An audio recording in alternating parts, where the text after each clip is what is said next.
I've learned to appreciate living in the moment, and I ask that you do too. I'm asking this graduating class, those of you here, I've asked all of my viewers in America and across the world to do this one thing. Keep a grateful journal. Every night, list 5 things that happened this day, in days to come, that you are grateful for. What it will begin to do is to change your perspective of your day and your life. I believe that if you can learn to focus on what you have, you will always see that the universe is abundant and you will have more. If you concentrate and focus in your life on what you don't have, you will never have enough. Be grateful. Keep a journal. You all are all over my journal tonight. I always understood that there really was no difference between me and the audience. At times, I might have had better shoes, but at the core of what really matters, that we are the same. And you know how I know that? Because all of us are seeking the same thing. You're here at this fabulous school, and we'll go out into the world and each pursue based upon what you believe your talents are, what your skills are, maybe your gifts are, but you're seeking the same thing. Everybody wants to fulfill the highest, truest expression of yourself as a human being. That's what you're looking for. The highest, truest expression of yourself as a human being. And because I understand that if you're working in a bakery and that's where you want to be, and that may be what you've always wanted to do, is to bake pies for people or bake cakes for people or to offer your gift, then that's for you. And there's no difference between you and me, except that's your platform. That's your show every day. So my understanding of that has allowed me to, to reach everyone. And there's no way that you wouldn't, because that's what I truly feel. Close your eyes for a moment, will you please? And breathe with me. Just close your eyes. And if you will, put your thumb to your middle finger and gather your other fingers around, and let's feel the vibration and pulse of your personal energy as you take 3 deep breaths with me. Inhale. And as you exhale, just feel the vibration, energy, blood pulsating through your body, through you. And another inhale.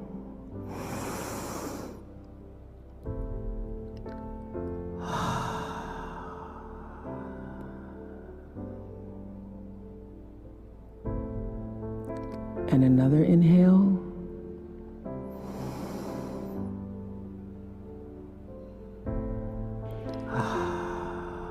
And keep your eyes closed. And let's just think about this day. This day that you have been graced to breathe in and out thousands of times. This day where many of those breaths were taken for granted. You just expected the next one to come. But the truth is, there's no guarantee that the next one comes. This day, how you started your day, what your thoughts were this morning, how you've carried yourself through this day, how you've been allowed to have encounters and experiences, some challenging, some more life-enhancing, that pushed you forward another day of being here on the planet Earth as a human being. Just think about that. After all you've been through, in this day alone, and the many days and years past. How you got here to this prestigious, esteemed university. The choices you made that have brought you to this day.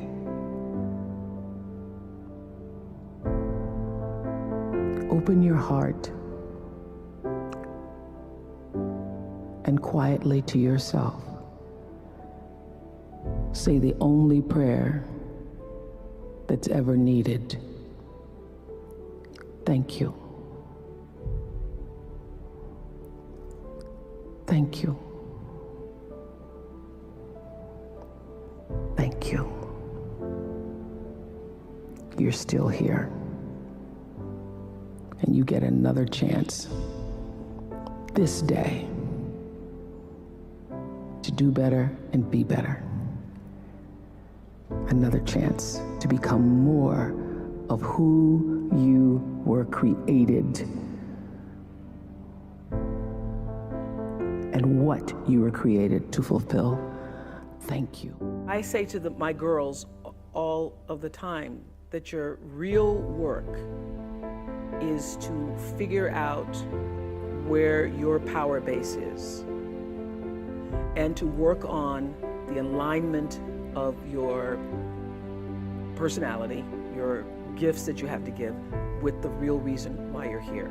That's the number one thing you have to do, is to work on yourself and to fill yourself up and keep your cup full. Keep yourself full. Now, I used to be afraid of that. I used to be afraid, particularly from people who say, oh, she's so full of herself. She's so full of herself. And now I embrace it. I consider it a compliment that I am full of myself. Because only when you're full, I'm overflowing, my cup runneth over. I have so much to offer and so much to give. And I am not afraid of honoring myself. You know, it's miraculous when you think about it. You know, because when I first started making money and it was, you know, my salary or my earnings were published all over the place. I mean, the first year I was like, really? Did I make that much money? Oh my God. It was very difficult for me to figure out where my boundaries were because I'd grown up poor and didn't have anything. So it's easy when you don't have anything and people ask you for money and they say, I need $500. You say, I don't have it because I'm just trying to get my rent paid. It's harder when your multi-million-dollar salary is now in the paper and you get a lot of friends and cousins you didn't have before. So how do you set boundaries for yourself? I was having trouble setting boundaries for myself for even strangers. People would just show up at my door in Chicago and say, Oprah, I left my husband, please help me. And I would, because she knows I have it. So don't try that now though, okay? Don't try that now, I figured it out. So what I learned is that, oh, the reason why people keep showing up is because my intention is to make them think that I'm such a nice person that you can ask me for anything, you can get me to do anything, I'm gonna say yes, I'm gonna say yes. So when Stevie called me this time, I thought I'd try out my first no on Stevie. Let's start big. He wanted me to donate some money to a charity, and I didn't want to donate to the charity because I have my own charities and I care about a lot of people, but the problem is when you have money, everybody thinks you just want to give to everything. So every letter I ever get starts with, we know you love the children. Yes, I do love the children, but somebody else is going to have to help the children. So I said to Stevie, no. And as a person who has that disease to please, I was waiting for him then to say, I will never speak to you again. I will never call you. I will never sing a song for you. And he didn't. He just said, okay. Okay? Okay, it's okay? He said, okay, check you later. And what I learned from that is Many times you will have angst and worry about things and put yourself in a state, like someone said this morning because their phone went off, they were mortified over a phone, I said, really? You will put yourself in a state when the other person really isn't even thinking about you. So learning that I could specifically determine for myself what the boundaries were for me, what I wanted to do, give my money, give my time, give of my service to who I wanted to give it to when I did, that I get to make that decision. And just because you get 100 requests a week doesn't mean you have to try to fulfill all of that.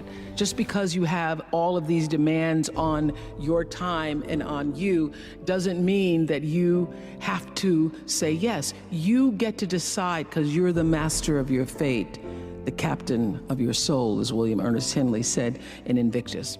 And understanding that really changed the meaning of my life in that I was no longer driven by what other people wanted me to do, but took charge of my own destiny, making choices based upon what do I feel is the next right move for me.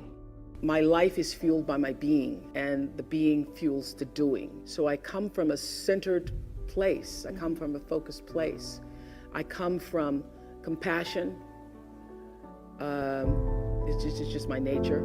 I come from a willingness to understand and to be understood. Right. And I come from wanting to connect.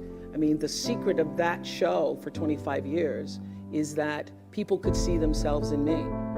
All over the world, they could see themselves in me.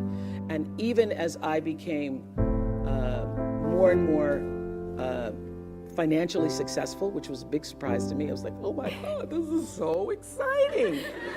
You mean you got more than that 30,000? I got more than 30,000 by the time I was 30.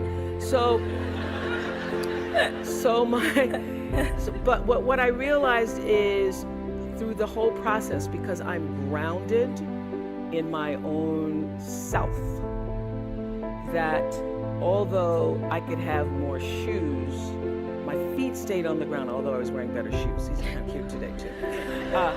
So I could keep my feet on the ground even though I could get more shoes. And I could understand that it really was because I was grounded. I've done was doing and continue to this day to do the consciousness work. I work at staying awake.